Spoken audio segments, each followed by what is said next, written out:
Bonjour à tous, bonjour à vous tous dans le temple, bonjour à vous tous par Zoom, et puis bonjour à Pauline.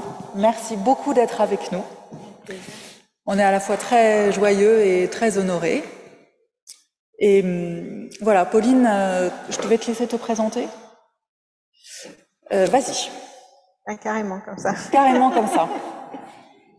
Bonjour à tous, je suis ravie d'être avec vous aujourd'hui et merci à Marie-Pierre de m'avoir invitée. Donc bonjour à ceux qui sont ici et ceux qui sont en ligne. Je vois qu'on a les mêmes outils techniques pour faire de l'hybride et que c'est partout pareil, ça ne marche pas. mais quand ça marche, c'est merveilleux. Alors, c'est compliqué de se présenter toujours, c'est un exercice difficile, mais je vais me présenter par ce lien-là que j'ai avec Marie-Pierre, parce que ça me paraît le plus important. Je disais que j'avais rencontré votre pasteur à Emouna, qui est ce programme interreligieux et laïque qui a lieu à Sciences Po voilà, pendant 1 an. Je crois que tu étais de la première promotion, oui. C'est ça et donc ça s'appelle Emouna, voilà, qui est l'étymologie de Amen. Voilà, qui est en fait, on traduit souvent par la foi, mais c'est plutôt la confiance. Et c'est un programme qui fait se rencontrer les 6 grandes religions présentes en France dans leur variété de tendances, ainsi que des personnes qui ne sont pas forcément impliquées dans une démarche religieuse. Et donc, il les fait travailler, discuter, travailler ensemble et aborder tous les sujets qui fâchent pendant 1 an. Voilà, et c'est donc comme ça que j'ai eu la chance de rencontrer Marie-Pierre. Si vous voulez en savoir plus sur le programme, il y a un film qui a été tourné par Public Sénat qui s'appelle Dieu à l'école de la République. Voilà, vous verrez un petit peu l'ambiance et vous retrouverez Marie-Pierre parmi les étudiantes. Voilà, et sinon, en quelques mots, donc je suis rabbin d'une communauté dont je vois au moins un membre là que je salue. D'une communauté qui est dans le 11e arrondissement à Paris, qui compte à peu près 510 familles. Nous sommes 2 rabbins là-bas récemment, parce qu'il y a un nouveau d'ailleurs qui était ton collègue Étienne Kerber qui nous a rejoints. Et puis donc mes autres activités, écrire, animer le programme Emouna avec le pasteur le pasteur, je sais pas comment vous dites, Corinne Lanoir, que vous connaissez sans doute aussi, en tant que certains d'entre vous connaissent. Et puis j'ai créé il y a 2 ans une école rabbinique, donc une école de formation rabbinique.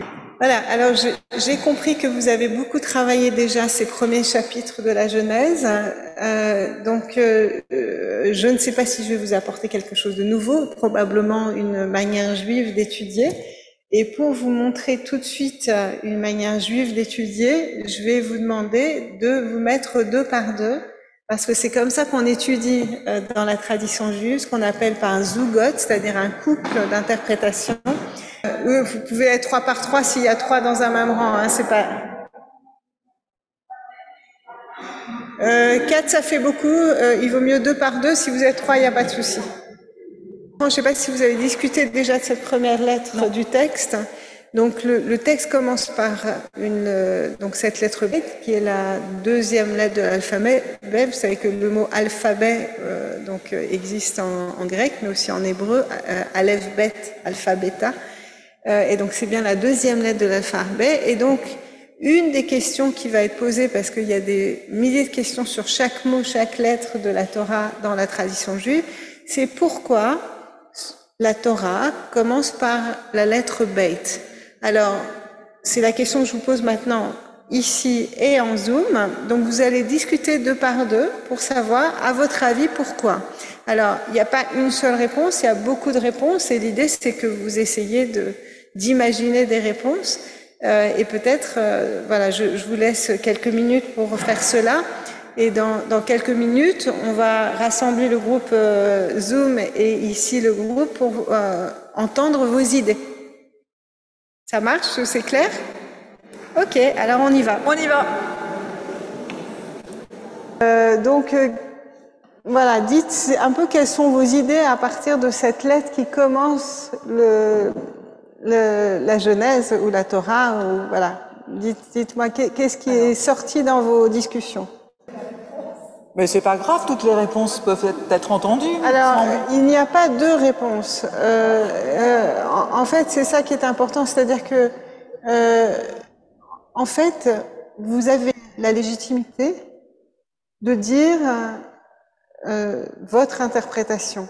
Et vous allez voir que sur des sujets qui paraissent fondamentaux, les rabbins peuvent dire une chose et son contraire. Et c'est précisément pour ça que on préfère étudier à deux, parce que je ne suis pas la personne sachante qui va vous dire une vérité par rapport au texte. Non.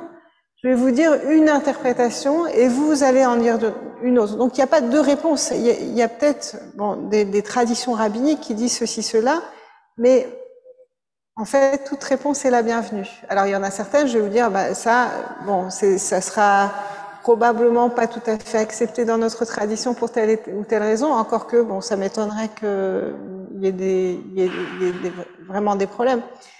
Pour vous dire à quel point l'interprétation est libre, il y a ce qu'on appelle un midrash. Donc vous savez que notre Bible, donc votre Ancien Testament ou Premier Testament, je ne sais pas comment vous l'appelez, pour nous c'est la tradition écrite. Après, il y a une tradition orale qui commence à partir de la Mishnah, donc des premiers siècles des premiers siècles avant notre ère, qui va continuer jusqu'au 1er siècle après notre ère. Ensuite, il va y avoir la Gemara. Ces deux commentaires constituent ce qu'on appelle le Talmud. Vous avez dû entendre le mot Talmud. Et ça, c'est la tradition orale. Et puis après, les commentaires ont continué jusqu'à aujourd'hui. Et ça ne s'arrête pas. Donc, le texte, on peut le lire directement sans faire appel à des commentaires, mais la plupart du temps, on le lit avec des commentaires, et ces commentaires sont très variés. Et donc, pour vous donner un exemple de la variété, et même, je dirais, il y a un concept en hébreu que vous connaissez peut-être pas, qui s'appelle la chutzpah. La chutzpah, c'est le toupet par rapport au texte, c'est que parfois, les rabbins disent, non, ça s'est pas passé comme ça. Donc, par exemple, il y a un midrash, donc une petite histoire rabbinique, qui dit, Moïse...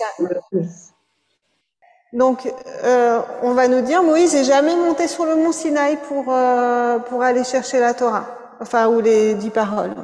On va nous dire, Isaac a jamais été lié sur le mont Moria. Ou encore, si en fait il a été sacrifié. Vous voyez? Donc c'est un sacré toupet. Exactement. C'est-à-dire que, en fait, par rapport au texte, il y a une grande liberté. Alors, vous allez peut-être me dire, mais jusqu'où? Il y a quand même ce qu'on appelle la tradition, et il y a certains commentaires qui vont être peut-être plus dans cette tradition et d'autres plus marginaux, mais en fait, on écoute tout le monde.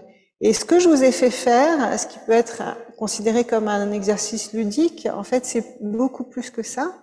Vous imaginez que dans une yeshiva, dans une maison d'études juives, en fait, on est autour d'une table, 2 par 2.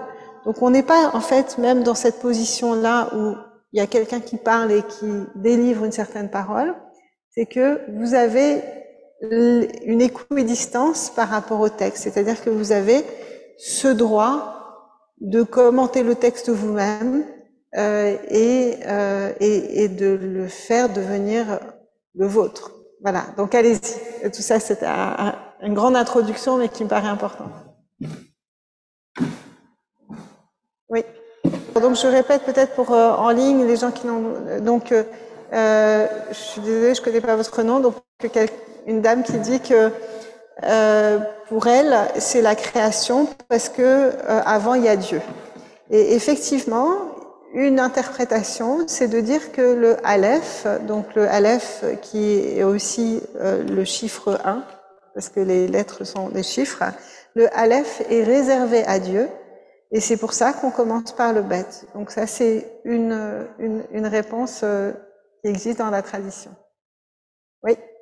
On va répéter que Bet, cette deuxième lettre de l'alphabet hébreu, ça signifie la maison, et que donc c'est la création de la maison de la terre. Alors j'en profite pour ajouter d'autres commentaires à ce que vous dites. C'est comme ça que se tisse la tradition orale. On ajoute chacun notre strate de commentaires pour faire un millefeuille. Et donc, effectivement, certains rabbins vont même regarder la graphie de la lettre. Alors, j'ai pas de tableau là. Alors, je la fais en écriture carrée. Bon, ce qu'on appelle l'écriture phénicienne. Bon, je la fais rapidement. Donc voilà. Voilà, tu peux. Donc cette lettre-là, les rabbins vont aussi s'occuper de la graphie, c'est-à-dire qu'est-ce qu'on voit. Alors bien sûr, c'est à une certaine époque qu'ils disent ça, et vous savez peut-être que j'imagine que votre pasteur vous a expliqué que l'alphabet hébraïque a beaucoup changé. Alors je peux pas vous montrer, mais si vous regardez sur internet l'histoire de l'alphabet hébraïque, vous verrez que il y a eu un premier alphabet qu'on appelle le proto-cananéen, et cet alphabet-là, ce sont des pictogrammes. Et effectivement, en proto-cananéen, alors le bête est pas du tout comme ça. Il est, je vais essayer de le dessiner. Je suis pas une spécialiste de proto-cananéen, mais il est à peu près comme ça. Donc c'est un carré avec une ouverture. Et je sais pas si vous le voyez. Et l'ouverture, c'est effectivement la maison. Donc on va avoir chaque lettre va être un pictogramme comme ça existe en chinois.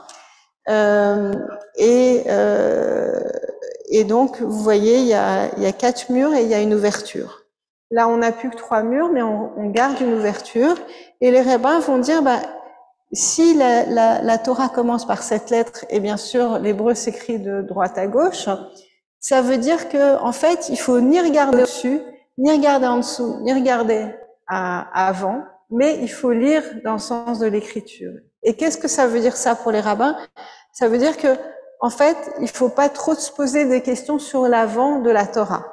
Mais allez, lisez ce qui voilà, ce qui peut être interprété de manière différente aussi, parce qu'on peut dire est-ce qu'il est question de science, par exemple. Bon, c'est un sujet très très très chaud aujourd'hui, puisque on retombe dans une lutte qu'on croyait bien derrière nous entre le créationnisme et la science. Et donc, de nouveau, il y a un certain nombre de personnes, je ne pense pas que ce soit votre cas ici, mais je ne sais pas. Il y a peu de risques. Il y a peu de risques qu'on lise la Bible de manière littérale. Enfin, quand je dis littérale, c'est pas simplement littéral, mais de dire, en fait, la Bible, se substitue à la science. C'est-à-dire que c'est comme ça que les choses se sont passées. C'est un débat qui existe dans toutes les religions, et quand je dis la Bible, ça peut être le Coran, ça peut être voilà d'autres textes de référence des religions. Et le débat, c'est celui-là, c'est si on a des contradictions entre ce que nous dit la Bible et ce que la science découvre, comment est-ce qu'on fait? Donc la question, je vous la pose, comment est-ce qu'on fait? Voilà, exactement. Donc c'est effectivement. La Bible n'est pas un livre historique. Oui, tout à fait. C'est-à-dire que on dit que l'objectif est ailleurs et que même si les événements décrits ne sont pas arrivés, c'est pas grave. C'est le but de la Bible est différent. Mais ça va assez loin, ça, parce que bon, je veux pas entrer dans un débat théologique, même s'il serait très intéressant, mais pour nous, en tout cas, si Moïse n'a pas existé, ça n'a aucune importance. Pourquoi? Enfin, sauf pour des juifs fondamentalistes, et ça existe. Enfin, pour eux, c'est ce qu'il y a écrit dans la Torah, c'est exactement comme ça que ça s'est passé. Et donc, ça serait pour eux un drame de dire que Moïse n'a pas existé. Mais pour la plupart des juifs, c'est pas grave, parce que, en fait, d'abord, on doit s'attacher aux idées plutôt qu'aux personnes, et on va peut-être y revenir si on a le temps. Et donc, si ça avait été, enfin, le texte est là. Le texte est là. Il y a même un texte rabbinique, quand je parlais de chutzpah tout à l'heure, du toupet, il y a un texte rabbinique qui dit qu'est-ce qu'on ferait si la Torah n'avait pas été donnée? Donc, il remet en cause même la révélation, et ils répondent. Et ils répondent de manière absolument incroyable. Ils disent, eh bien, en fait, on aurait appris la Torah, donc la Torah, ça veut dire l'enseignement, en observant la nature et les animaux. Mais pas n'importe comment. De la fourmi, on apprendrait l'effort du travail. De la colombe, on apprendrait la fidélité. Du coq, on apprendrait l'éthique sexuelle, parce que le coq, dit le Talmud, crie avant de s'accoupler. Donc il faut parler avant de s'unir, etc., etc. Du chat, la modestie. Et donc, c'est pas qu'on apprend tout de tout, mais que, en fait, on aurait trouvé finalement nos valeurs ailleurs. Et c'est quand même aussi assez extraordinaire de dire qu'on aurait pu se passer de la Torah. Donc, vous voyez, grande liberté d'interprétation. Donc, je me suis un peu égarée, mais comme fait le Talmud, parce que le principe d'étude talmudique, c'est comme ça. C'est-à-dire qu'on part d'une idée, on va se promener et on revient. Et vous connaissez peut-être la fameuse phrase de Yankelevitch qui dit « le détour est le vrai chemin ». En fait, on n'est pas dans une pensée rationnelle, cartésienne. Bon, bien sûr, il m'arrive de faire des conférences avec des plans, mais là, c'est pas le cas puisqu'on est dans une étude biblique. Enfin, j'aurais pu dire, voilà, il y a 3 thèmes dans les... Mais je vous initie en même temps à cette pensée juive qui, en fait, qui n'est pas dérangée par le manque d'organisation. Qui, un peu comme la psychanalyse, et d'ailleurs au début, bon, il y a beaucoup de juifs qui étaient des psychanalystes, mais donc on part d'une idée et puis on est détourné, et puis on revient. Voilà. Et le Talmud fonctionne exactement comme ça, et c'est comme ça donc qu'on fonctionne aussi aujourd'hui. D'autres réactions peut-être? Elle a rajouté par rapport à ce qu'on a dit jusqu'à maintenant que la première lettre de l'alphabet hébreu, le Aleph, est une lettre qui ne se prononce pas. Oui. Oui. Et bien sûr, vous avez vu dans les premiers versets qu'il y avait ce souffle qui était là, qui est Merachefet, qui un souffle sur les eaux, et donc des eaux EAUX. Et ce souffle, on peut le rapporter à Dieu également. C'est-à-dire, pourquoi? Parce que Dieu est insaisissable. Et donc une lettre qui est là mais qu'on ne prononce pas, ça rappelle bien sûr ce que vous avez là-haut, dans votre temple, c'est-à-dire vous avez là, vous voyez, je sais pas si tout en haut, vous avez le tétragramme. Sur le vitrail du milieu, à droite comme à gauche, hein, c'est pareil.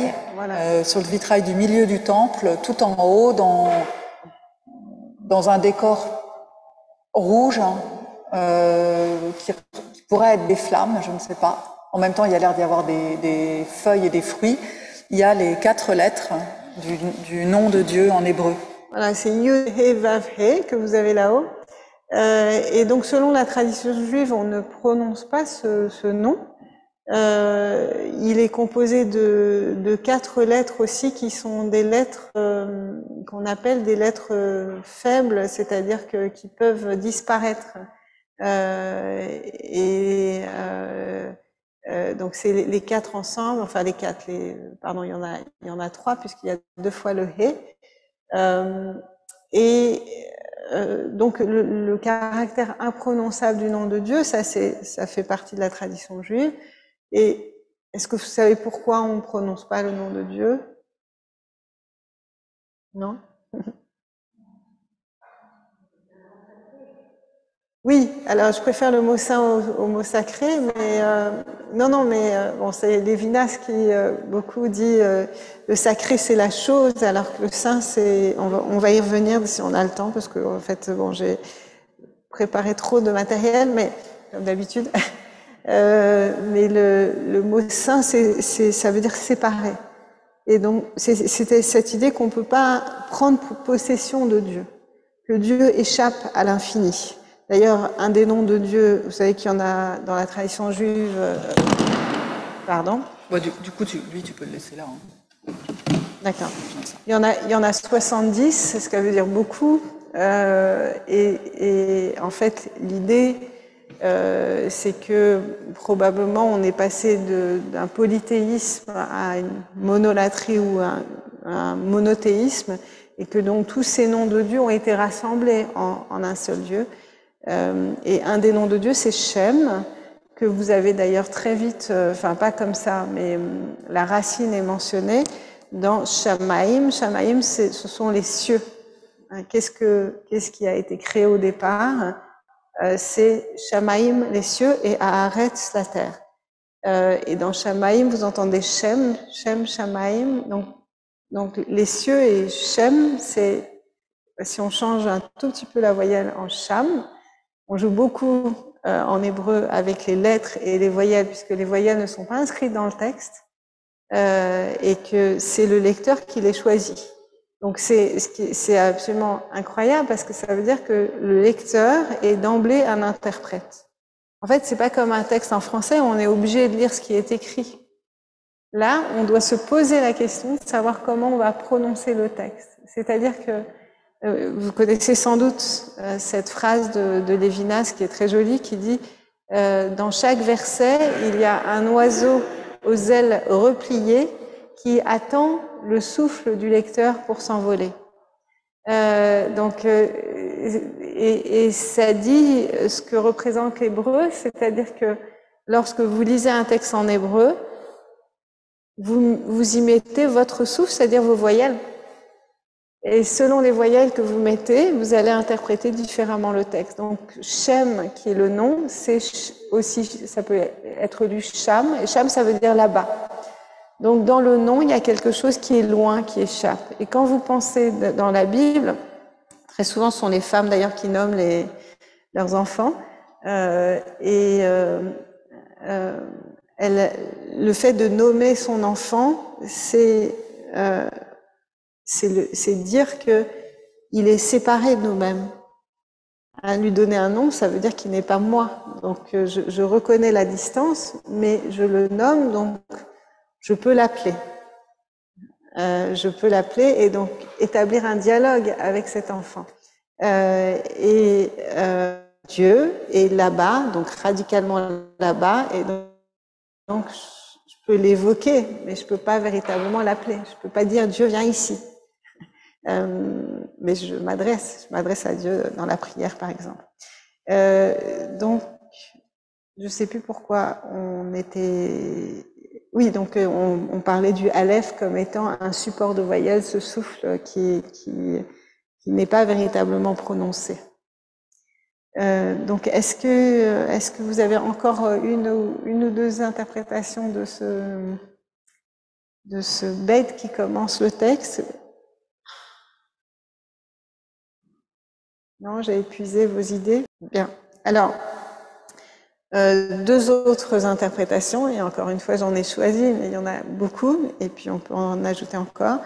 Le Aleph, c'est aussi, c'est Dieu, enfin ça peut être Dieu, mais ça peut être le lecteur.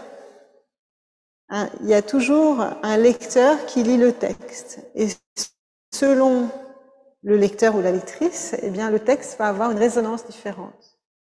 Même à différents temps, dans différents temps de notre vie, le texte va prendre une dimension différente. On le relit, nous, chaque année, et on y trouve de nouvelles interprétations. Et c'est jamais, même si le texte ne change pas, nous changeons. Donc, nous ne sommes pas les mêmes, et donc il va y avoir des échos différents. Donc, ce Aleph, c'est soi. Et on va avoir exactement le même principe dans le Talmud, dans la tradition orale, où ça va commencer aussi par un bet et pas par un Aleph. Voilà, donc ça c'est encore une autre interprétation. Et il y a des rabbins qui imaginent, qui personnifient les lettres et qui imaginent des disputes entre les lettres de l'alphabet. Et donc le Aleph qui dit quoi?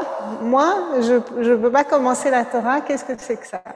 Et donc, et Dieu est imaginé comme ça avec l'alphabet. D'ailleurs, on dit même que le monde a été créé à partir de l'alphabet, pardon. Et donc Dieu dit bon, je vais commencer la Torah par un bête, mais toi, tu commenceras les 10 paroles. Donc il commence par Anochi, je suis l'Éternel ton Dieu, etc. Donc c'est un Aleph qui commence, voilà. Et puis des lettres qui parfois sont trop fières d'elles et qu'on va diminuer. C'est comme ça qu'on va expliquer les diminutions des lettres ou des lettres plus grandes dans la graphie. Bon, bien sûr, ça dépend des manuscrits. Hein, le graphisme des lettres n'est pas toujours les mêmes, mais c'est comme ça qu'on va aussi, on va donner vie au texte en disant que les lettres ont des personnalités. Voilà, donc ça c'est juste sur le bête.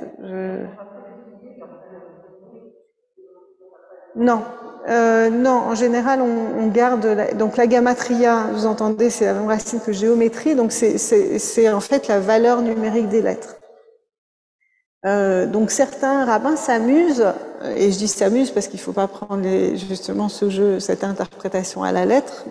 Certains, malheureusement, sont des fondamentalistes qui ont tendance à dire voilà, ça veut dire ça. J'avais toujours un professeur, le rabbin Albert Friedlander de Mémoire bénie, qui disait voilà, si le mot Messie, Mashiach, est équivalent en valeur numérique à votre prénom, ça ne veut pas dire que vous êtes le Messie. Donc voilà.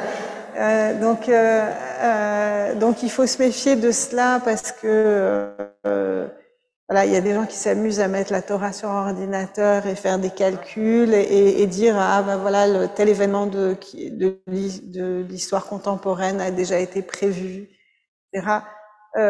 Bon, d'abord scientifiquement c'est n'importe quoi parce que vous savez que le texte que nous avons là, il y a 4 manuscrits différents, il a fait l'objet d'une compilation, d'une canonisation. Et donc, il a été écrit à des époques différentes. Et puis, il y a ce qu'on appelle les sophrim, c'est-à-dire les scribes, qui ont fait des erreurs. Vous voyez de nouveau là-bas, enfin, par exemple, vous voyez pas, mais donc vous voyez la première lettre sur la droite, c'est un yud, mais la troisième c'est un vav. Et vous voyez, en fait, c'est presque la même, sauf que elle est prolongée. Donc, en fait, il y a des endroits où les scribes se sont arrêtés trop tôt. Donc, il y a un yud à la place d'un vav ou un vav à la place d'un yud. Et donc, c'est une erreur de scribe et c'est tout à fait naturel puisqu'on copie le texte à la main. Et en fait, la valeur numérique du yud, c'est 10, la valeur numérique du vav, c'est 6, et donc ça met par terre tout un compte. Voilà. Et quand il y a plusieurs versions du texte, bah, on peut pas se mettre d'accord. Donc, il faut se méfier de cette interprétation, même si ça peut être drôle, et pour ceux qui aiment les mathématiques, c'est amusant. Donc, est-ce que je peux t'interrompre un instant? Je fais une toute petite parenthèse qui n'a rien à voir avec tout le truc super intéressant que nous raconte Pauline, que nous dit Pauline. C'est juste pour vous dire que j'ai prévu de faire probablement au mois d'avril ou au mois de mai un culte sur ce qu'il y a écrit sur nos 3 vitraux. Enfin, il y en a que 2 où il y a écrit des choses différentes, mais voilà.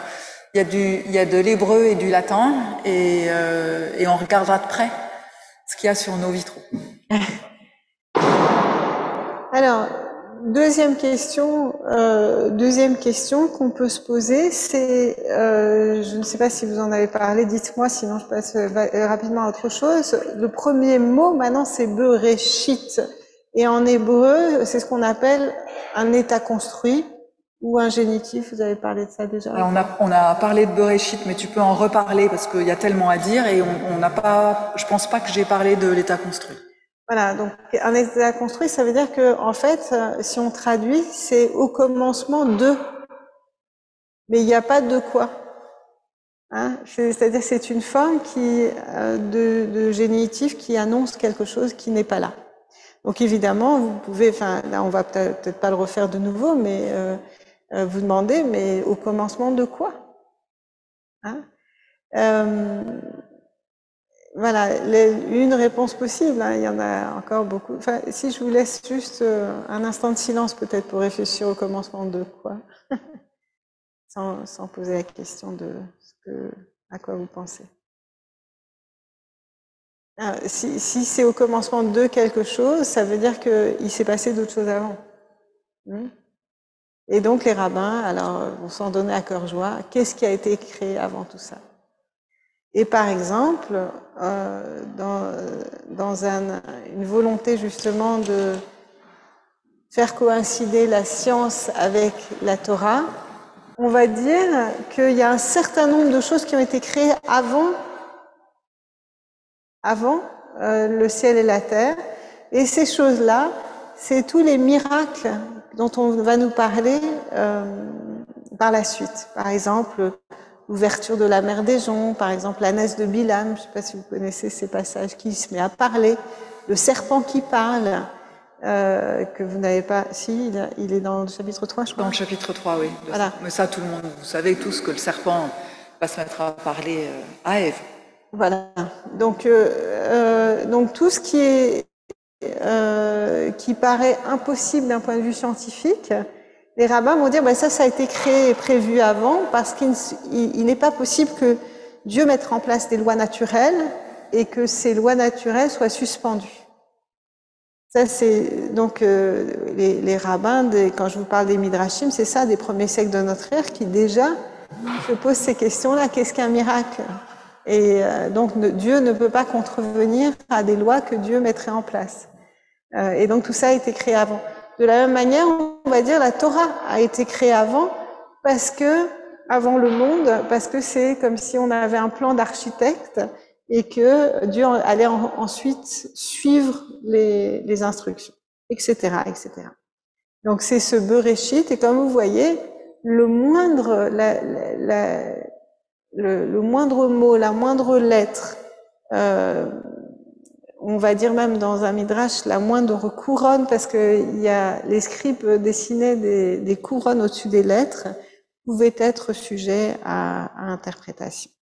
Alors, on va passer au deuxième mot. Vous voyez, on va pas très vite, mais on pourrait rester un an sur le premier, comme vous avez dû faire également. Le deuxième mot, c'est bara, donc au commencement, bara, et le sujet toujours, souvent après le verbe en hébreu biblique. Bara, c'est créer. Mais on peut se demander pourquoi ce verbe-là est utilisé, parce qu'il y a plusieurs verbes créés en hébreu. Et il y a un autre verbe qui est yetzer, donc le mot yetzer.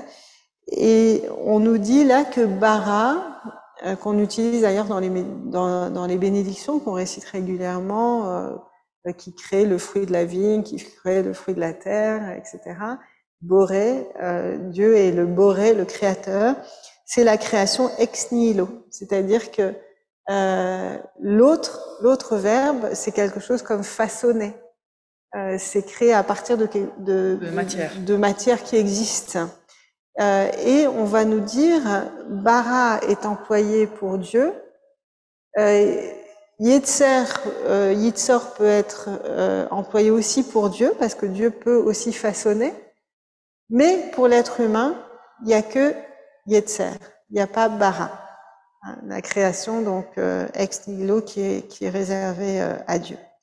Et alors, ce mot bara, c'est la même racine que briout. Briout, c'est la santé. Alors, de nouveau, on va faire des petits groupes, 2 par 2, très courts, mais quel est le rapport entre la création et la santé?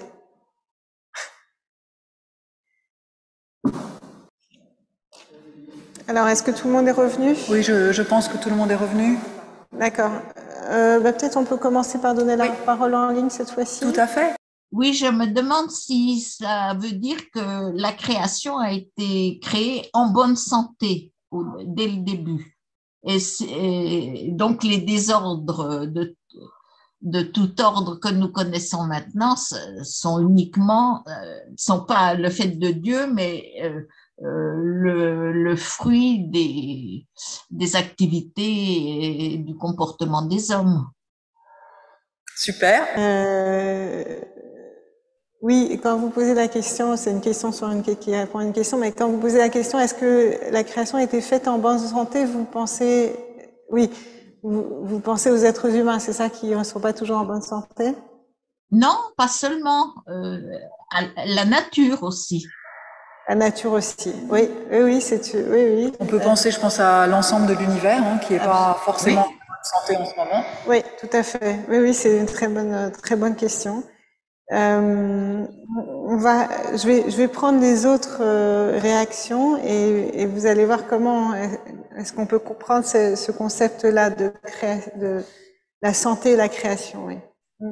Moi, je me demandais, parce que le mot santé, l'OMS, elle le décrit pas seulement en absence de maladie, enfin, je sais plus la définition officielle, mais c'est une question d'harmonie et d'assurer tous nos besoins, etc. Donc, c'est aussi enfin, ça rejoint un peu sur le bon état, mais le bon état, c'est pas que l'absence de maladie. Donc, que tout était en ordre et que tout pouvait s'accomplir. Tout est en bon ordre de marche. Non, c'est pas que l'absence de maladie, c'est plutôt dans l'autre sens. C'est pour ça qu'on parle de santé physique, sociale. Oui, c'est d'ailleurs, oui, d'être en lien. En lien, on le retrouve un peu plus tard dans le texte où on dit l'otov heyot adam levado, il n'est pas bon que l'être humain soit seul. Et donc, et le mot ish d'ailleurs qu'on va retrouver, bon là j'avance vite, mais le mot ish qu'on traduit par être humain signifie être avec. Donc l'être humain est un être social. Donc tout à fait, on peut tout à fait lier cela à la définition de la santé. Oui, il y avait d'autres personnes ici où je sais. Allez-y. Alors il faut répéter. Donc le parallèle entre la santé et la création, c'est que Dieu a créé un monde qui est bien organisé et qui fonctionne bien, et de même que la santé, c'est un être humain où tout s'organise correctement. Tout à fait, oui. Il n'y a pas de désordre intérieur. Attends, je répète. Donc pour continuer, quelqu'un d'autre propose que la bonne santé, c'est quand chacun a son rôle, que chaque partie du corps humain fait ce qu'il a à faire, et que du coup, tout ça, ça fonctionne. C'est ça, au service de l'ensemble. Oui, donc absolument. Enfin, vous avez, il y a des très belles idées à la fois par Zoom et ici, et en fait, être en bonne santé, c'est être en capacité de créer. Il y a aussi cette idée-là et qu'on voit en miroir par rapport au mot qui veut dire malade, cholé. Et cholé, ça veut dire être un chol, c'est un trou, être percé, et c'est le même mot qui veut dire profane.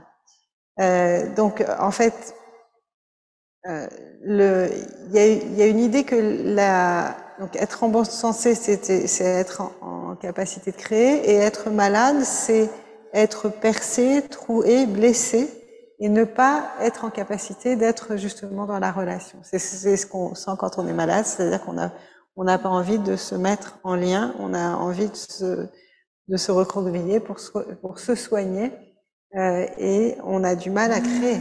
En fait, on a du mal à produire des choses. Donc ça c'est le mot bara. Également, on peut s'interroger sur ensuite Shamayim haaretz, donc les cieux et la terre, parce que dans un verset un peu plus loin, il est écrit l'inverse. Il est écrit d'abord la terre et ensuite les cieux.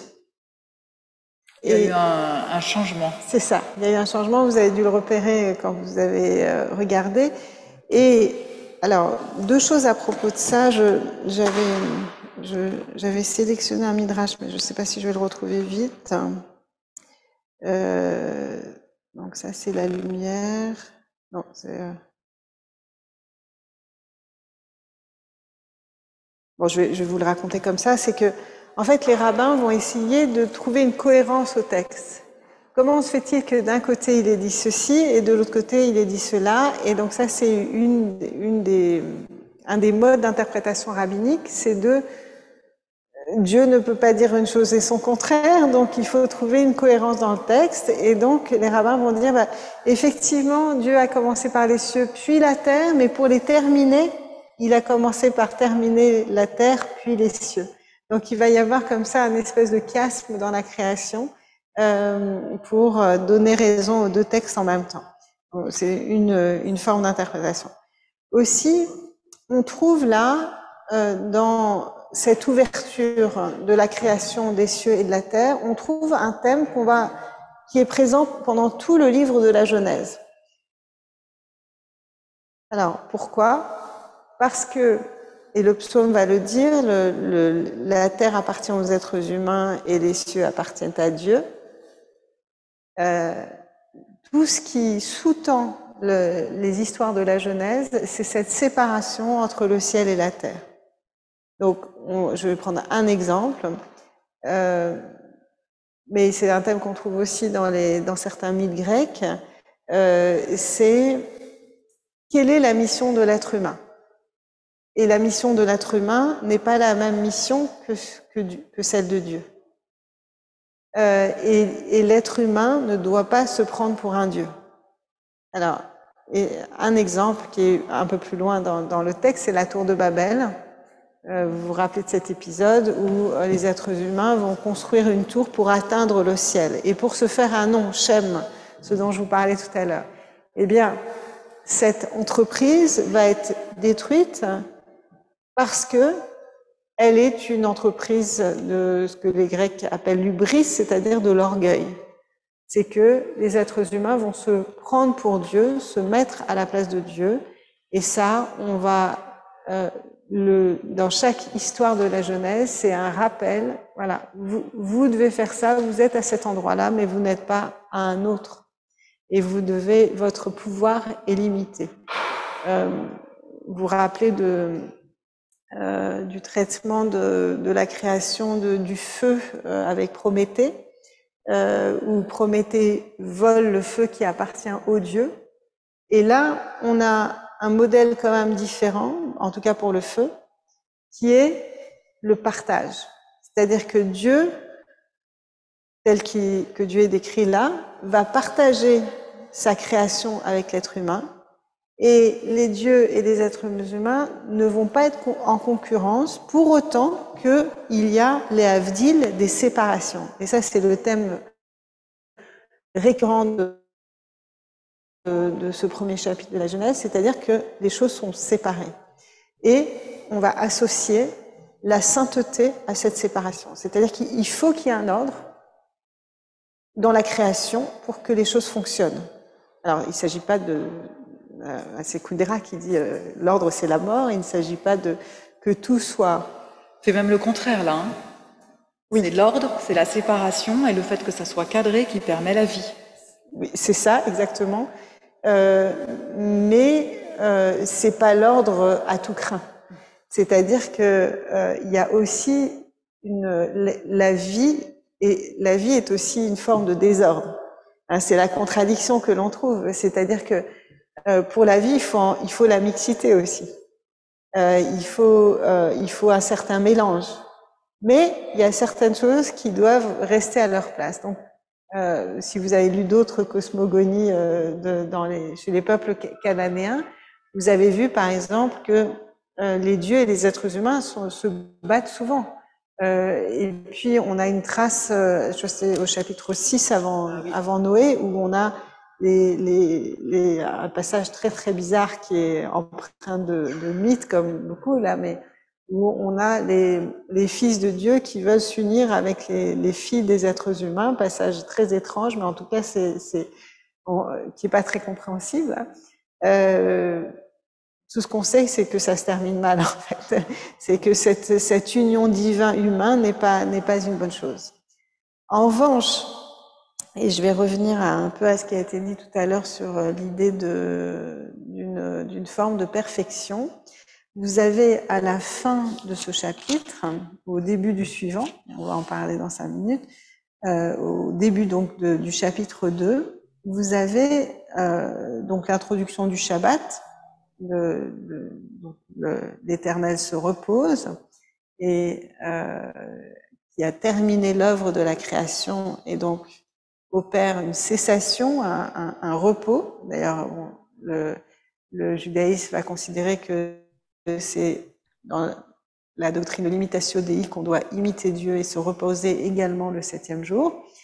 Et si on regarde le dernier verset, on voit Ivo Shabbat Mikol Melarto, car il a cessé tout son travail, Asher Bara, le même mot qu'il avait créé, Elohim, donc Dieu, la asot.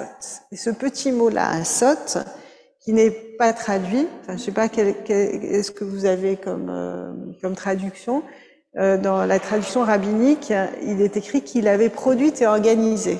Je sais pas ce que vous avez dans votre traduction, oui, ça serait intéressant de regarder. La asot. Je regarde. En hébreu, c'est très compliqué à comprendre. Alors, la référence est chapitre 2, verset 3. Par son action. Oui. En fait, c'est un infinitif. Là, on a une grande professeure d'hébreu, elle peut nous le confirmer. La asot, c'est en fait pour faire. Donc, c'est très bizarre. Mais pour faire quoi? Et les rabbins vont dire, Dieu s'est arrêté de créer pour que l'être humain puisse poursuivre la création. Alors, c'est pas rien de dire ça. C'est pas rien de dire ça. Ça veut dire que, en fait, pardonnez-moi l'expression, mais le monde créé par Dieu n'est pas terminé. Et ça veut dire que c'est à nous de le terminer. Donc, c'est là où il est question dans la tradition juive ce qu'on appelle la shutafut, c'est-à-dire un partenariat entre l'humain et le divin pour terminer la création. Donc, ça veut dire que le monde créé par Dieu n'est pas parfait. Hein, s'il était parfait, n'est pas parfait. S'il était parfait, on n'aurait pas besoin de poursuivre la création. Et ça va être renforcé par les rabbins en disant que, bon, par exemple, il y a un petit midrash, souvent c'est des petites mises en scène, qui dit que il y a, alors c'est soit un empereur, soit une matrone, soit un hérétique qui vient voir un rabbin et qui lui dit, mais en fait, vous dites que votre Dieu est parfait, mais il n'est pas parfait. Et alors le rabbin pose une question, toujours un style de maïotique, et dit qu'est-ce qui est mieux entre le lin et le vêtement? Donc je vous pose la question, qu'est-ce qui est mieux, le lin ou le vêtement?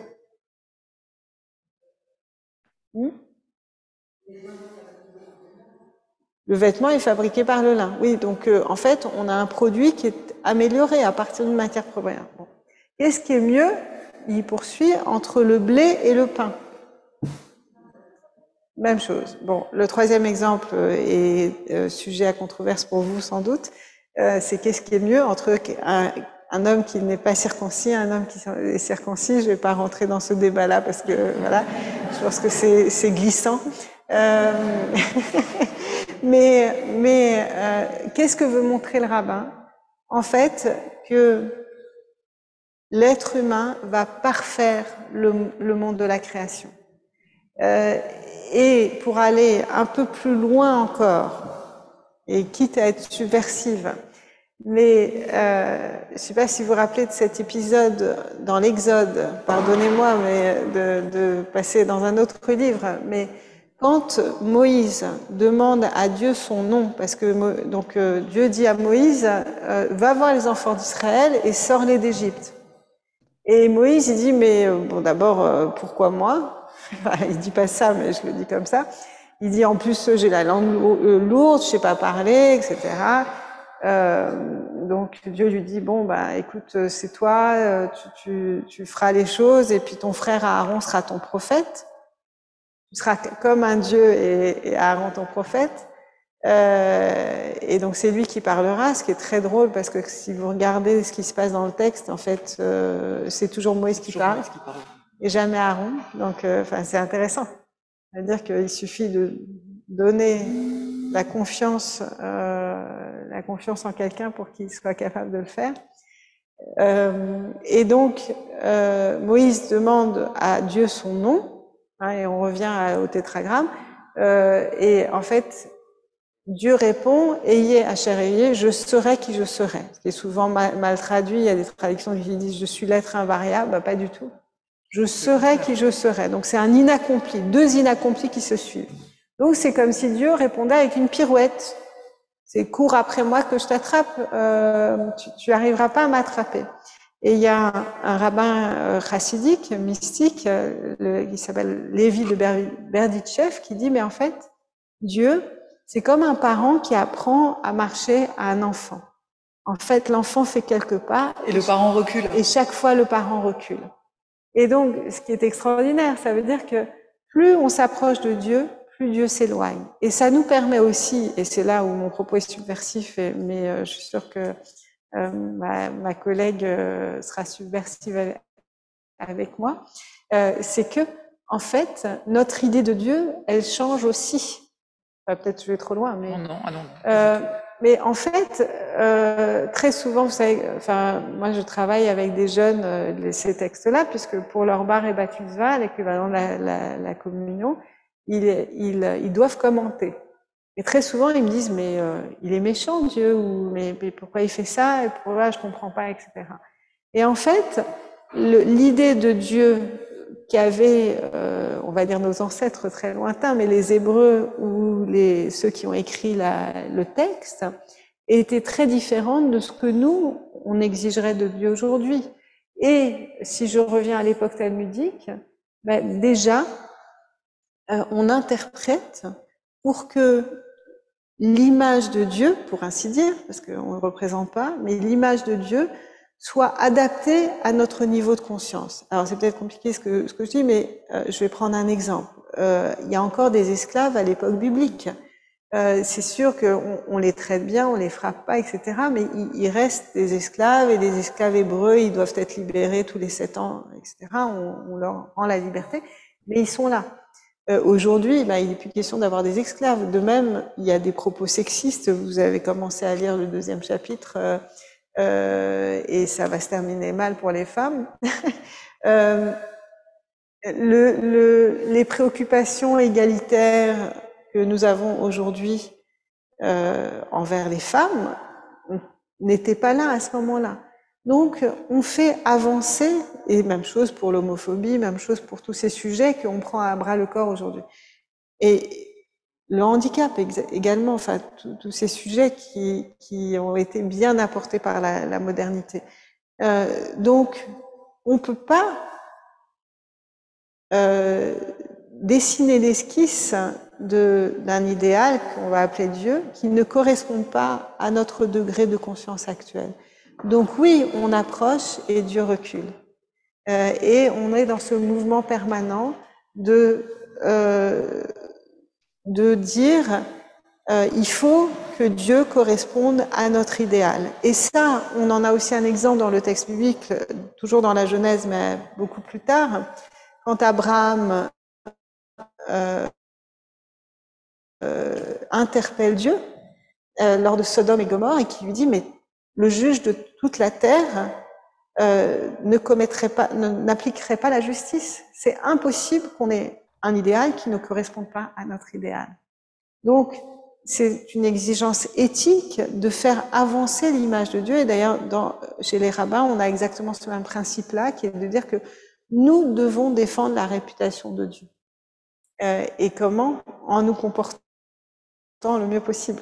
C'est-à-dire que si nous sommes à l'image de Dieu, c'est en fait parce que nous devons essayer de nous comporter comme on voudrait que Dieu soit ou Dieu se comporte. Quand on dit dans la prière que Dieu habille les gens qui sont nus, c'est parce que nous devons le faire. Voilà. Et donc, on a dans ce laasot, ce petit mot pour faire l'ouverture de la prise en charge et de la responsabilité de l'être humain, qui va se poursuivre bien sûr dans cette histoire de désobéissance. L'être humain qui désobéit à l'ordre divin de ne pas manger de l'arbre de la connaissance du bien et du mal. Il y a 3 arbres, je ne sais pas si vous avez repéré, et si vous étudiez le texte très précisément, vous verrez qu'il n'y a pas qu'un seul arbre. Il y a l'arbre qui est au milieu du jardin, il y a l'arbre de la connaissance du bien et du mal, et il y a l'arbre de la vie et de la mort. 3 arbres différents. Et c'est d'ailleurs pas de celui qui est interdit au début que finalement ils vont manger. C'est ça, voilà. Bon, est-ce qu'il y avait 3 arbres? Est-ce que c'est le même? Est-ce que c'est trois traditions différentes? On n'en sait rien. Mais en tout cas, lorsque je regarde là, je vais peut-être terminer, enfin, comme vous voulez, je peux continuer, je peux continuer longtemps, mais arriver à un principe, une idée motrice du judaïsme, c'est que en fait, pour le judaïsme, vous savez qu'on ne parle pas de chute, mais je pense chez les protestants non plus de péché originel, c'est fini. Si. On essaye que ça soit fini, on dit d'une autre. D'accord, donc voilà. Et en tout cas, on parle de faux pas. On parle de faux pas. Pourquoi? Parce que, en fait, on considère qu'il fallait que Adam et Ève consomment de ce fruit pour être pleinement humains. Parce que c'est à partir du moment où ils ont connaissance du bien et du mal qu'ils deviennent des êtres responsables. Et donc, alors, pour illustrer mon propos, c'est comme si voilà, Dieu avait mis un pot de confiture là au milieu de la table et disait surtout vous ne touchez pas à ça. Évidemment, sachant que l'être humain va y toucher, parce que c'est seul, quand il y a un seul interdit, hein, c'est l'attrait de l'interdit, quand il y a une seule chose qui est interdite, ben, qu'est-ce que ça provoque? On a envie de goûter de cette confiture. Hein. C'est sûr. Et voilà. Et donc, j'ai un de mes professeurs, le rabbin Jonathan Magonek, qui a intitulé un article comme ça sur le chapitre de la Genèse, en anglais, Did they fall or were they pushed? Donc, est-ce qu'ils sont tombés ou est-ce qu'ils ont été poussés? Donc, clairement, c'est l'être humain est un être humain désobéissant, et tant mieux. Et tant mieux. Parce que l'histoire humaine commence à ce moment-là. Et parce que si ils n'avaient pas désobéi, eh bien, ils ne seraient pas responsables de leurs actes. Et c'est ce qui fait de l'humanité une humanité intéressante. Et ce que dit le judaïsme, encore une fois, c'est que l'être humain naît avec deux yetzer. Alors yetzer, c'est le mot créé, deux yetzer qui sont deux. Le mot créé, c'est aussi le mot passion. La passion n'est pas la souffrance en hébreu. La passion est création, elle aussi. Et donc, l'être humain est né avec deux yetzer, un penchant vers le tov, vers le bien, et un penchant vers le mal, vers le ra. Et en fait, c'est à lui ou elle de faire dominer le bien sur le mal. Et c'est ça qui fait sa responsabilité.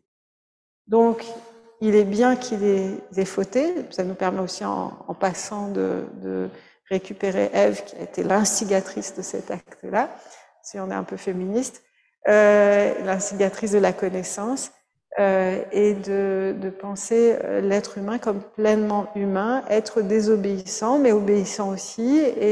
Et voilà, avec ce texte du Deutéronome que vous connaissez aussi sans doute, j'ai placé devant toi la vie, le bien, la mort et le mal, etc. Donc, choisis la vie et tu vivras. Donc, la pleine éthique de responsabilité. Alors, j'aurais plein d'autres choses à vous dire. Je ne sais pas si je continue ou si on fait un temps d'échange, là, peut-être maintenant.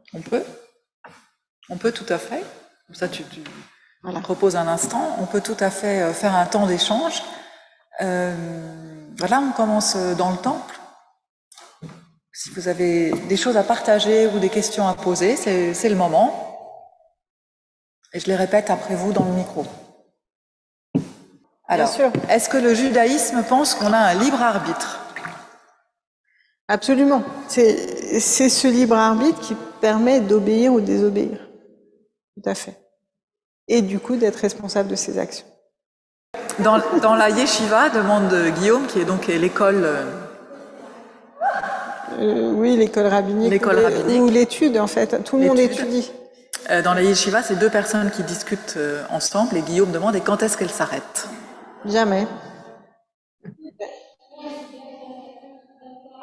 Est-ce que la yeshiva est ouverte 24 heures sur 24? C'est une bonne question. Alors normalement, il est dit dans la Torah qu'on doit l'étudier jour et nuit. Mais on doit également faire attention à sa santé, son corps, donc on a besoin de dormir et voilà. Et donc on ne fait pas que d'étudier. Est-ce qu'on pourrait pas dire que le sommeil fait partie de l'étude? Si, mais il vaut mieux dormir vraiment. Oui, mais ça fait partie du processus qui nous permet d'étudier. Oui, absolument. Oui, tout à fait. Donc il s'agit pas. Le judaïsme n'est pas une religion d'ascèse. Donc il faut manger, on dit des malédictions sur la nourriture, enfin tous les plaisirs sont reconnus, ils sont légiférés mais reconnus. Donc on n'a pas cette séparation entre le matériel et le spirituel, par exemple. Le matériel, c'est dans le matériel aussi qu'on trouve le spirituel. C'est une grande différence avec ce qu'on trouve chez Platon, par exemple, où le monde des idées est supérieur au monde de la matérialité, où l'âme est prisonnière du corps et doit s'en détacher. Donc dans le judaïsme, le corps est un don divin et chaque acte, comme celui de se laver les mains, celui de manger, l'acte sexuel, enfin tout ce qu'on pourrait considérer comme matériel ou animal est justement le lieu d'une possible sainteté. Et c'est pour ça que l'éthique est présente partout. Est-ce que Satan a été créé avant l'homme? Alors, chez nous, Satan n'existe pas vraiment. Il apparaît de temps en temps dans des midrashim, donc des histoires rabbiniques. Le mot Satan veut dire la tentation. Mais en réalité, le judaïsme a un problème avec Satan parce que ça voudrait dire qu'il y a une source du mal extérieure à Dieu. Or, comme pour nous, Dieu est unique et créateur du bien et du mal, d'où le libre arbitre, et le mal est, si vous voulez, le verso du bien, enfin, comme une pièce, comme l'ombre et la lumière, et on le dit même dans la liturgie, créateur du bien et du mal. Si on accepte l'existence de Satan, ça veut dire qu'il y a une autre source de pouvoir qui est extérieure à Dieu. Et pour nous, c'est pas admissible, en fait, dans un monothéisme pur.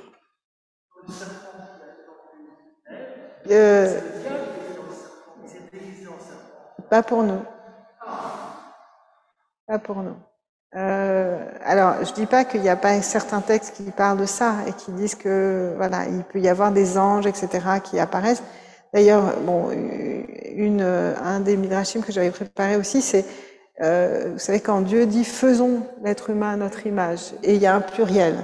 Et donc les rabbins, qui déjà sont avancés dans un monothéisme pur, et puis en plus qui sont en plein dans la polémique judéo-chrétienne, parce qu'il faut aussi penser ça, que le judaïsme vient répondre aussi à l'existence du christianisme et au conflit, oui, au conflit souvent violent d'ailleurs, mais et qui vient se distinguer, c'est-à-dire se dire, voilà, chez nous c'est comme ça, comme dans le christianisme, mais chez nous c'est pas comme ça, comme dans le christianisme. Enfin, voilà, comme à chaque fois qu'une religion apparaît, les anciennes se réadaptent et se changent, et voilà. Et donc des religions postérieures peuvent influencer des religions qui sont venues avant.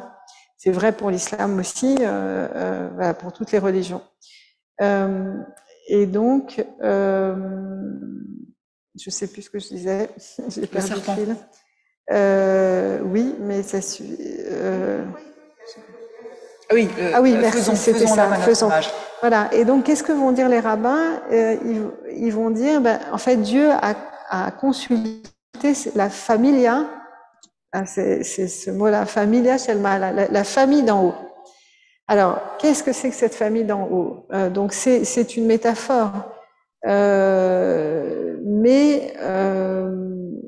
donc avec l'idée des anges, qui est aussi compliquée dans le judaïsme, parce que comment Dieu pourrait disséminer son pouvoir? Donc, les anges existent, mais ils disparaissent. Ils s'appellent malach, comme la racine qu'on avait tout à l'heure, que Dieu avait terminé sa mission. C'était melacha. En fait, notre travail, c'est une mission. Un ange a une mission. Et alors, c'est comme dans, je sais pas si vous connaissez la série Mission Impossible. Donc, une fois que la mission est accomplie, l'ange disparaît. Et on fait attention dans le judaïsme à ne pas donner trop de réalité à ces anges ou à des forces du mal, mais on s'éloigne de toute pensée dualiste. Et donc, Naasé, il a consulté. Alors, pourquoi il a consulté, comment ça s'est passé? Et donc, il y a beaucoup d'histoires rabbiniques là-dessus, et une qui est très jolie et qui dit, en fait, les anges n'étaient pas d'accord sur la création de l'être humain. Et il y a une partie des anges qui a dit, ne crée pas l'être humain parce qu'il va faire plein de bêtises. Et il y a l'autre partie des anges qui ont dit, si, crée l'être humain parce que si tu le crées pas, les bonnes choses qu'il pourrait faire n'arriveront pas. Et là, Dieu décide de jeter la vérité à terre, de s'associer la compassion pour créer l'être humain. Alors, c'est très joli cette mise en scène, c'est très profond aussi, parce que oui, l'être humain est capable du meilleur et du pire, mais Dieu décide quand même de créer avec la compassion et pas avec la vérité, jeter la vérité à terre, et on nous dit, le psaume, vous le connaissez peut-être, la vérité germera de la terre, c'est l'idée que, voilà, pour le bon, l'être humain va être créé malgré le mauvais. Et la consultation est importante parce que même Dieu consulte. Parce que le modèle du judaïsme, c'est pas un modèle pyramidal, dictatorial, hiérarchique. C'est que Dieu doit consulter pour prendre ses décisions. D'ailleurs, le mot Meler, qu'on traduit par roi, c'est quelqu'un qui écoute les conseils. Donc, comme Dieu consulte, nous devons consulter pour prendre une décision. Voilà. Alors moi, je te suis tout à fait dans ce que tu disais sur Satan. Je pourrais dire tout ce que tu as dit dans la mesure où le protestantisme et le christianisme est une religion monothéiste. On peut pas penser qu'il y ait deux forces divines qui s'opposent, l'une positive et l'autre négative. Enfin, on peut le penser si on veut, mais à ce moment-là, on est plus monothéiste. Et voilà, en tout cas pour moi c'est très important ce Dieu un, et donc voilà, ça colle pas du tout avec cette image de Satan, et donc Satan il faut le chercher ailleurs, il faut le chercher dans ce que Dieu a créé, à l'intérieur de l'être humain, dans une création qui est ce qu'elle est, qui n'est certainement pas parfaite, qui est à parfaire, mais qui est éternellement à parfaire, donc qui n'est jamais parfaite, et voilà, et nous encore moins. On fait remarquer que dans l'Évangile, le Christ est tenté par le diable. Alors, il me semble qu'on peut tout à fait dire que, comme Pauline a parlé tout à l'heure de la représentation qu'on se fait de Dieu à différentes époques et que cette représentation évolue, celle du diable également. Et à l'époque du Christ où on avait moins de connaissances scientifiques que maintenant, c'était important de pouvoir personnaliser le mal. Voilà, donc c'était comme ça que eux ils se débrouillaient, si je puis dire, avec cette question du mal. Ça n'est pas plus que ce que les êtres humains à cette époque-là faisaient avec les connaissances et la culture qu'ils avaient pour se débrouiller avec cette question du mal. Oui, et d'ailleurs, elle n'est pas close ni résolue, cette question-là, quelles que soient les religions. C'est une question qui reste la plus grande question. Voilà, comment l'expliquer, faut-il l'expliquer, etc. Il y a des mots que l'on comprend et d'autres qu'on comprend moins et qui restent une grande question. Je crois pas que Jésus parlait latin. Non,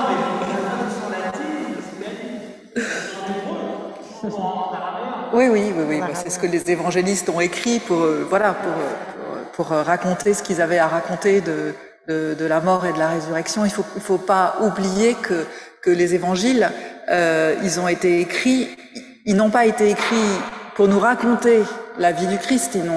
C'est pas des reportages. Ils ont été écrits par des personnes qui essayaient de trouver un sens à cette mort et cette résurrection du Christ. Donc c'est pour ça qu'on en a 4 et c'est pour ça qu'ils sont différents, parce que voilà, chacun a essayé d'éclairer l'événement incompréhensible qu'ils avaient devant eux d'une façon qui puisse le rendre compréhensible avec les outils qu'ils avaient. Alors, j'ai vu plein de mains se lever à propos de Satan qui nous fait remarquer que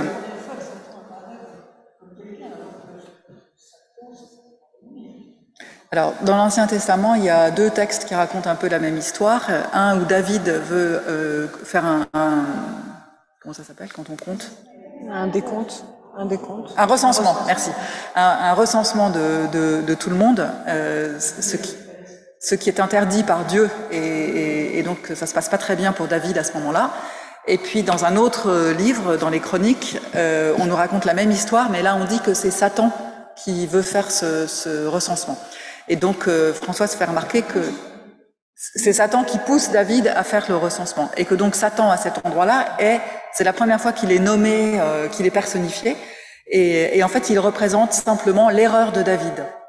Les livres des Chroniques s'amusent, jouent avec ce concept, en nommant Satan qui représente le mal.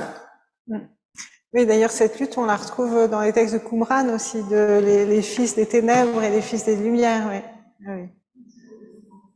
Oui. C'est ça. Alors vas-y. Attends, je vais juste redire ça dans le micro. Je suis désolée parce que pour vous qui l'entendez, je le dis une deuxième fois. La question de Catherine, elle reprend quelque chose qu'a dit Pauline tout à l'heure sur le fait que le judaïsme n'est pas une religion d'ascèse, mais une religion qui encadre les plaisirs de la vie. La question, c'est dans les livres de la Torah, en particulier dans le Lévitique, il y a énormément de lois et de règles. Et du coup, qu'est-ce qu'on en fait dans le judaïsme et comment est-ce qu'on peut les discuter? Oui, alors si par exemple aujourd'hui on voit la liste des règles à propos du Covid, c'est énormément aussi. En fait, voilà, c'est juste pour remettre en perspective parce que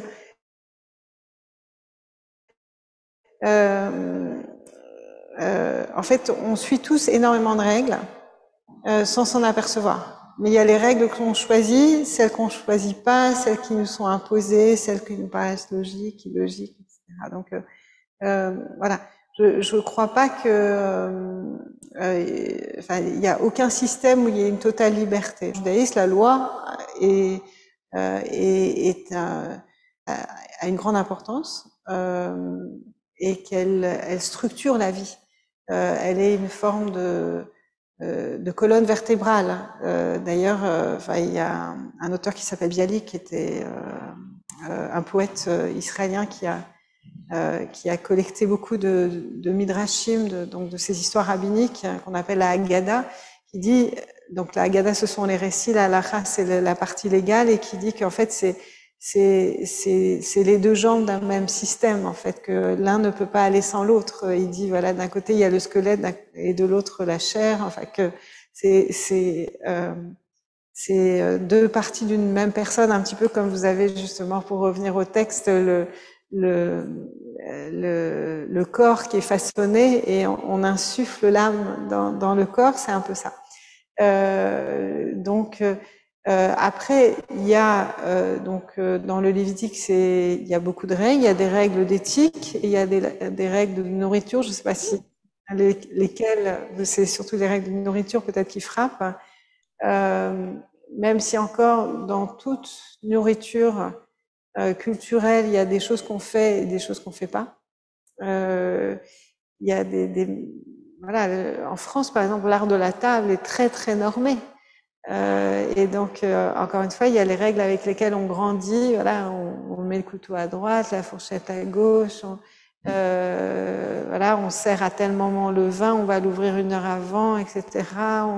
Là, il y a une personne qui goûte. En fait, tout ça, on se rend pas compte, mais il y a énormément de. On commence par le salé. Voilà, c'est ça. On a le sucré après. Là, on mélange pas le fromage avec le chocolat, enfin rarement.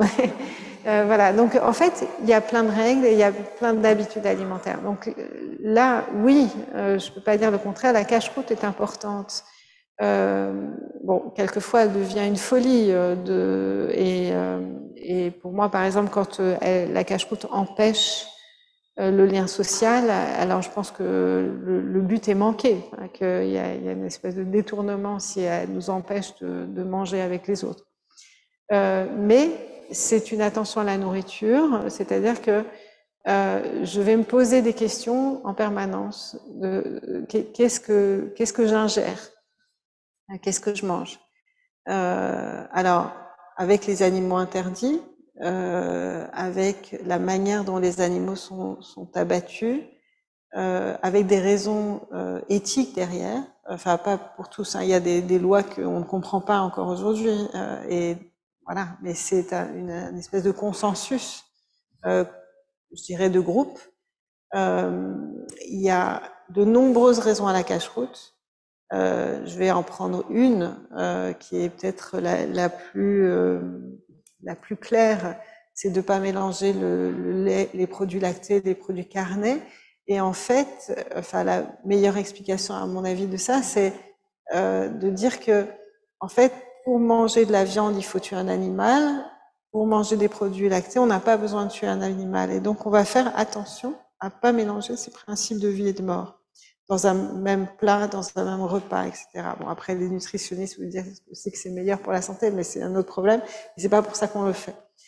Donc voilà, il y a du sens, et bien sûr, on se pose plein de questions. Et je dirais peut-être encore davantage dans les milieux libéraux dont je fais partie que les milieux orthodoxes, où on applique souvent de manière très obéissante certaines règles selon le rabbin auquel on veut se soumettre. Mais chez nous, libéraux, on va vraiment se poser la question ce qu'on appelle une éco-cache-route, c'est-à-dire aujourd'hui, on va conseiller de ne pas manger des œufs élevés en batterie, par exemple, si on a un principe de ce qu'on appelle tsar ba'alei chayim, c'est-à-dire ne pas faire souffrir l'animal, et si c'est derrière les principes d'abattage rituel, de la même manière, les poules élevées en batterie, elles souffrent. Voilà, il y a du foie gras cachère, on va se poser les mêmes questions. Est-ce qu'on a le droit de manger du foie gras si ça fait souffrir l'animal? Est-ce qu'il ne faut pas préférer donc du foie gras naturel, etc., etc. Donc toutes ces questions qu'on pose, et ça donne un millier de réponses, comme toujours, avec des normes communautaires, c'est-à-dire dans une communauté, on va dire voilà, on fait ça, on fait ça. Donc par exemple, dans ma communauté, il y a eu la décision de ne plus manger de viande, donc voilà, c'est une communauté végétarienne. Bon, c'est plus simple pour la cache-route, mais aussi il y a cette idée qu'on mange trop de viande aujourd'hui et qu'on participe au problème de l'environnement. Mais c'est toujours donc savoir comment se positionner par rapport à tout. Même les vêtements qu'on va porter. Enfin, l'idéal, tout le monde ne le fait pas, bien sûr, parce que tout le monde ne peut pas le faire, et puis on n'a pas toujours tous les renseignements, mais d'où vient ce que j'achète? Est-ce que quand j'achète un t-shirt pour 2 € et qu'il est fait en Chine, est-ce que je donne de l'argent à un système que je ne veux pas reconnaître et approuver? Est-ce que je participe à l'exploitation des enfants? Est-ce que, oui, je participe à l'exploitation des enfants, mais je nourris une famille? Parce que l'éthique, c'est toujours des dilemmes. Et voilà, et on discute de tout.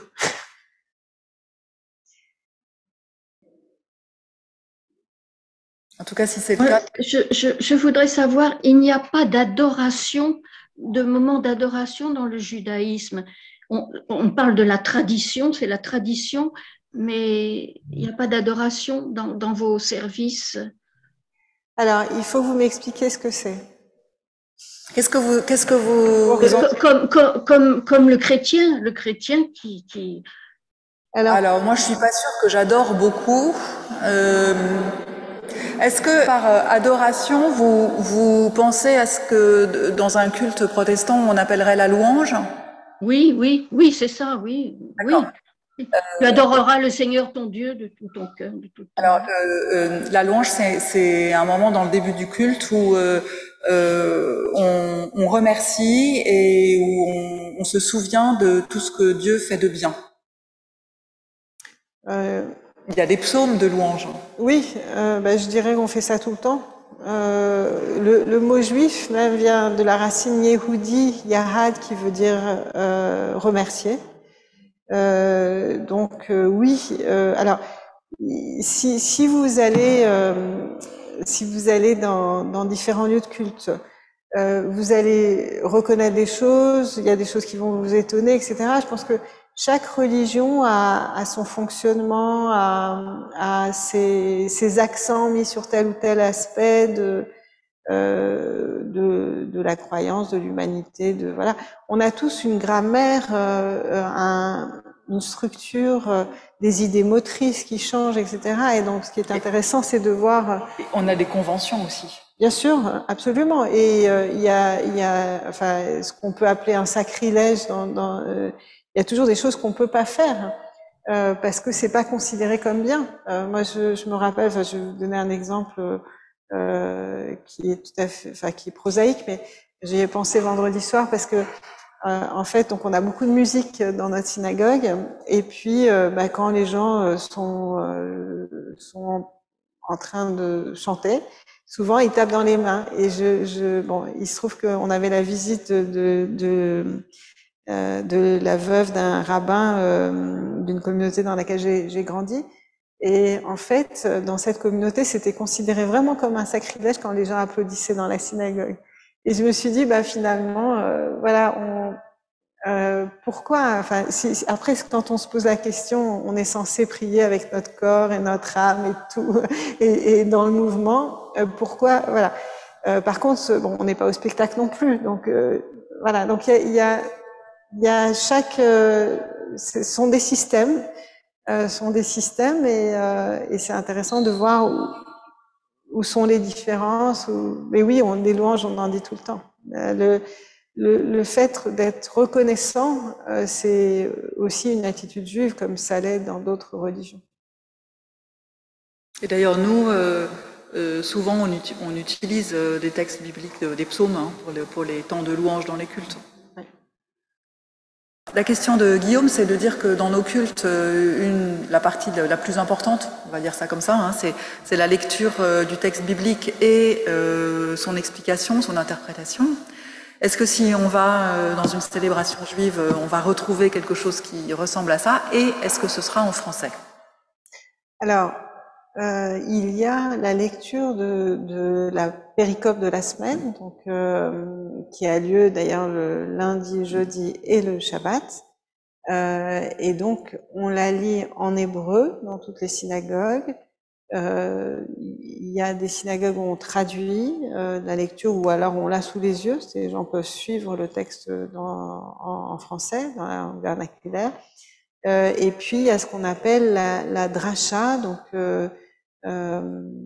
c'est l'équivalent de la prédication. Voilà, la prédication, cherchez le mot, parce qu'en fonction des, voilà, c'est sermon, prêche, sermon, ça va aussi, prêche, ça va aussi, homélite, tout va. Voilà, donc on a l'équivalent, effectivement. En général, chez nous, c'est le vendredi soir, mais ça peut être le samedi matin, ça dépend des communautés, des pays. Puis il y a des prises de parole qui peuvent avoir lieu aussi selon l'événement aussi qu'on célèbre. Par exemple, quand il y a une bar ou bat mitzvah, il y a encore un discours le samedi matin.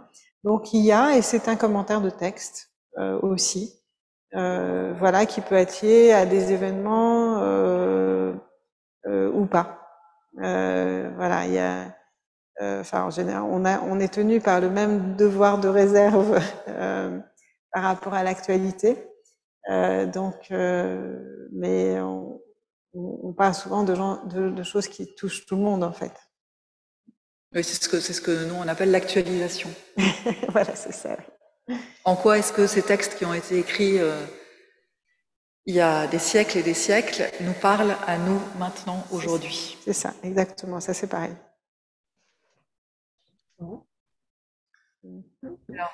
Alors, je vais le redire. Donc, on s'est repenché sur le premier chapitre de la Genèse et le verset où il est écrit que Dieu créa l'être humain à son image. Alors, il y a une petite différence entre le moment où Dieu dit, c'est mon commentaire personnel, faisons l'être humain à notre image et à notre ressemblance, et puis le verset suivant où il est écrit ce que Dieu a réellement fait, c'est-à-dire qu'il a créé l'être humain à son image. Puisque dans l'être humain, il y a du bon et du mauvais, c'est donc qu'il y avait du bon et du mauvais dans Dieu. Et pourquoi, demande Marie-France, Dieu n'a pas mis un petit peu plus de bon dans l'être humain et un peu moins de mauvais? Le mauvais qu'il y a dans l'être humain, ça lui permet de désobéir, ce qui nous permet à nous d'être ici aujourd'hui. Et donc la question c'est, que dit le judaïsme s'il n'y avait eu que du bon dans l'être humain et qu'il n'aurait donc pas pu désobéir? Qui est du... Donc on dit que Dieu est créateur du bien et du mal, hein, ça je répète, voilà. Donc après, je vous ai dit aussi que l'image de Dieu changeait en fonction de notre perception. D'ailleurs, ce qui pourrait être tout à fait logique d'un point de vue biologique, parce que en fait, ce qui est vivant change. Hein, c'est-à-dire que s'améliore. Je dis toujours, Dieu est en voie de perfection. Et donc, en fait, quand par exemple on prend l'histoire de Noé, et que on voit que, on nous dit que Dieu regrette d'avoir créé l'être humain, hein, parce que ses pensées sont mauvaises depuis le début jusqu'à minéoraves depuis sa jeunesse, et que Dieu décide de rayer l'humanité. Et puis après qu'on a l'arc-en-ciel et que Dieu dit « je ne recommencerai plus ». Donc on a l'image d'un Dieu qui regrette, réforme son comportement et change. Et pourquoi on a cette image-là? Parce que Dieu, on nous dit finalement que Dieu peut faire des erreurs, et donc nous aussi nous pouvons faire des erreurs. Et la tradition juive va dire il vaut mieux faire des erreurs, donc tomber et se relever, que pas tomber du tout. Parce qu'en fait, c'est impossible de ne pas tomber. On n'est pas parfait. Mais Dieu, c'est pour ça que je me permets de dire, probablement ça serait jamais dit comme ça dans la bouche d'un rabbin orthodoxe, mais quand je dis Dieu est en voie de perfection, ça veut dire qu'en fait l'exigence, on a une exigence infinie vis-à-vis de Dieu, et que donc, enfin, je reprends cette image du parent qui recule. L'idée de Dieu que nous avons aujourd'hui sera probablement remise en cause par les générations suivantes. Peut-être, Pauline, qu'on pourrait dire que c'est la représentation de Dieu qui est en voie de perfection.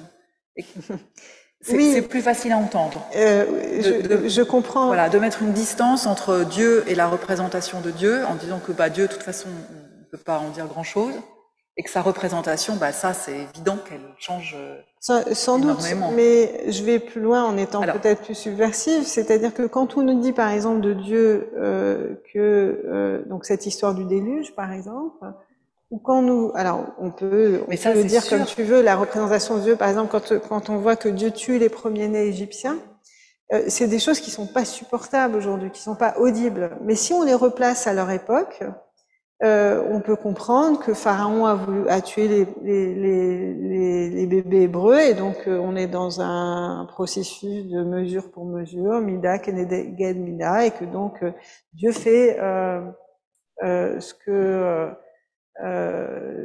le Pharaon a fait subir aux Hébreux. On peut dire aussi que, en fait, l'histoire de Noé et du déluge, elle vient nous apprendre que faire tabula rasa, c'est pas une bonne chose. C'est qu'en fait, il faut pas. Dieu est passé par là. Il a essayé. Et voilà, et ça n'a pas marché. Et donc, il faut, quand on est énervé, on n'a pas à être violent. Et on peut se dire que Dieu, on nous montre un Dieu qui est en train d'apprendre. Mais il y a plein d'exemples. Comme nous devons, et oui, il y en a plein. Il y en a plein dans la Bible d'exemples où Dieu change d'avis. Hein. C'est ça. C'est l'idée motrice. C'est l'idée motrice du judaïsme. Par exemple, enfin, ce qui va nous orienter vers l'idée que, comme par exemple, l'être humain est créé avec ce bon et ce mauvais penchant, il n'est pas condamné dès la naissance, donc il n'a pas besoin d'être sauvé. Hein? Donc vous avez cette rédemption nécessaire par le Messie. Alors que dans le judaïsme, cette rédemption n'est pas nécessaire. Donc en fait, le Messie pourrait être redondant pour nous. Hein, on attend des temps meilleurs, mais voilà. Je l'ai expliqué d'ailleurs dans dans le texte, j'ai fait une réponse au texte. Il y a un compendium là, protestant qui va sortir, ou qui est sorti, sur les relations oui. juives et protestantes, le dialogue protestant et juif. J'ai écrit, on m'a demandé, c'est Serge Jutrich qui m'a demandé une réponse. Donc, dans cette réponse, je dis vraiment quelles sont les pierres d'achoppement du dialogue. Et donc ça, la question du messianisme, c'est une grille de lecture qui est complètement différente entre le christianisme et le judaïsme. Voilà. Mais ça ne veut pas dire qu'il y a une religion meilleure qu'une autre, pas du tout. C'est voilà, chacun a sa manière d'interpréter les choses et de voir le monde. Donc la Shoah, bon, c'est difficile d'en parler en un mot, mais on pourrait dire que c'est le mal suprême. Eh bien, c'est ce que des êtres humains ont fait à d'autres êtres humains, parce que le libre arbitre est total et qu'ils sont capables, comme j'ai dit tout à l'heure, du meilleur comme du pire. Et donc pour nous, il est presque blasphématoire de dire que Dieu avait quelque chose à voir là-dedans. Voilà. Et donc on parle du silence de Dieu, on parle de... Bon, c'est un grand problème théologique, et il y a beaucoup d'ailleurs de penseurs aujourd'hui qui s'expriment, des théologiens juifs post-Shoah, qui s'expriment de manière différente. D'ailleurs, c'est intéressant de les lire. Mais en tout cas, on ne peut pas dire que Dieu soit intervenu dans la Shoah, et en même temps, c'est un scandale de dire que Dieu aurait pu intervenir et n'est pas intervenu. Donc voilà. Mais c'est une grande question. Mais même lorsque certains, et vous entendez sans doute les déportés parler, les anciens déportés parler, ils disent jamais je suis en vie, Dieu merci, ou heureusement, parce que en fait c'est un discours qui est insupportable. C'est-à-dire, et d'ailleurs ils vivent avec cette culpabilité énorme d'être en vie alors que leurs familles sont mortes là-bas. C'est-à-dire que comment penser un seul instant que Dieu aurait pu faire un tri entre ceux qui ont survécu et ceux qui sont morts? C'est juste pas audible, pas supportable, etc. Et ça fait d'ailleurs partie du problème qu'il y a eu quand, alors je ne sais plus quelle sœur avait voulu construire un hôtel à Auschwitz, ce qui était vraiment insupportable pour les Juifs. Et voilà, donc qui se sont battus pour que il y ait pas, enfin, en fait, on n'interprète pas la Shoah comme un sacrifice du peuple juif, par exemple, ou comme une volonté divine que le peuple juif soit sacrifié. C'est juste pas possible. Voilà. Et ça, je parle autant, enfin. Un rabbin orthodoxe dirait la même chose. Les ultra-orthodoxes, par contre, que malheureusement on entend trop, qui disent qui sont très sûrs de comment Dieu intervient dans le monde et que la Shoah est une punition, etc. Et ça, c'est pour nous insupportable aussi. Je voudrais juste dire, Pauline, que je voudrais surtout pas que tu crois que je suis opposée à l'idée d'un Dieu qui évolue, pas du tout. Il y a un grand théologien protestant du XXe siècle qui a dit quand je dis Dieu, ce n'est déjà plus Dieu que je dis. Parce que rien que le fait de le dire, hop, il est déjà parti ailleurs. Voilà. Et puis bon, il faudra qu'on en reparle une autre fois, mais il y a des choses que tu as dites qui m'ont beaucoup fait penser à la théologie du process. Je ne sais pas si tu vois ce que je veux dire, l'idée que ce que nous faisons influence Dieu et réciproquement, et que donc nous sommes tous, Dieu et nous et l'univers, en constante transformation. Voilà, exactement. Alors, je propose, Pauline, qu'on demande dans la salle et par Zoom s'il y a encore quelqu'un qui a une question avec laquelle vraiment il ne pourrait pas dormir cette nuit. ça serait le moment de la poser, et j'ai bien fait. Ah ben, alors, il y en a deux. Oui, bonjour. Je voudrais savoir quelle est la place de la musique dans la liturgie juive. Je sais qu'il y a un chantre, mais est-ce que l'Assemblée est amenée à chanter quelquefois? Absolument, l'Assemblée chante beaucoup. Oui, il y a une grande place, la musique juive est vraiment très développée et fait partie des offices. C'est même une expression spirituelle très importante. Et Merci. allez-y. Je vais juste dire la question dans le micro pour les gens qui sont sur Zoom. Dans cette métaphore dont on a parlé tout à l'heure, de la relation de Dieu par rapport aux humains qui ressemble à celle d'un parent qui recule au fur et à mesure que son enfant arrive à faire des pas et à marcher, il y a un moment où l'enfant il apprend à marcher seul et il n'a plus besoin de son parent. Et donc, est-ce que dans le judaïsme, on envisage le fait qu'à un moment, on n'ait plus besoin de Dieu, que Dieu disparaisse? Et c'est une très belle question et merci d'avoir poussé la métaphore jusqu'au bout. Ça pourrait être le thème de toute une grande conférence. Alors, j'ai envie de répondre de deux manières différentes. D'abord, des théologiens juifs ont parlé de l'éclipse de Dieu, Martin Buber par exemple, du silence de Dieu. Aussi certains ont parlé de la mort de Dieu. Par exemple, on parlait de la déportation. Certains ont dit Dieu est mort à Auschwitz. Voilà.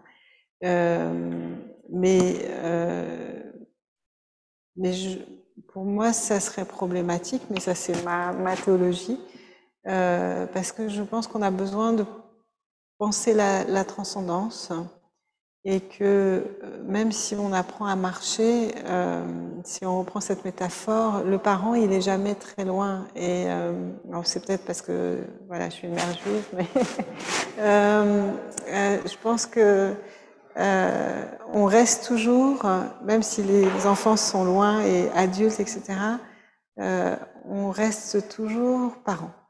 C'est-à-dire une fois qu'on est parent, on est toujours parent. Et quand on est enfant, on est toujours enfant. Et quelque part, alors qu'on ait des enfants ou pas, et d'ailleurs c'est pas une conséquence, mais bon c'est un autre sujet, mais il faudrait que j'y revienne quand même, histoire de quand vous avez dit on serait pas là.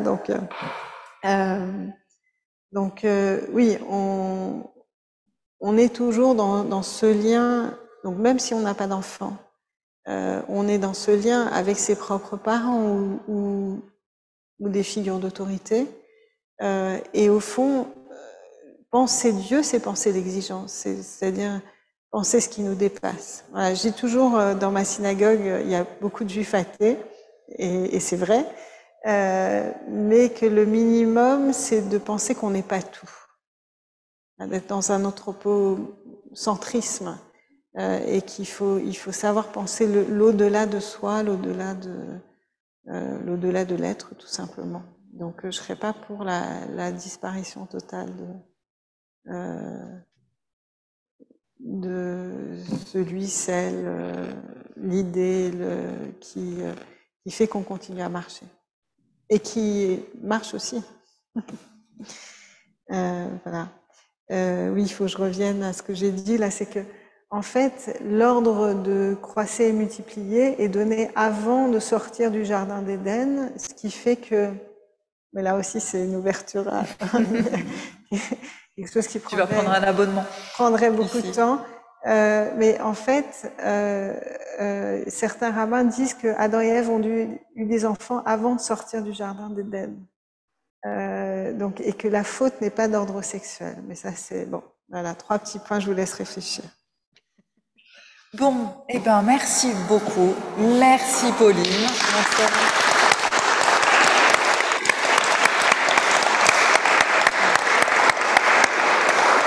C'était vraiment pour nous un super cadeau que tu nous donnes 2 heures de ton temps. Merci infiniment.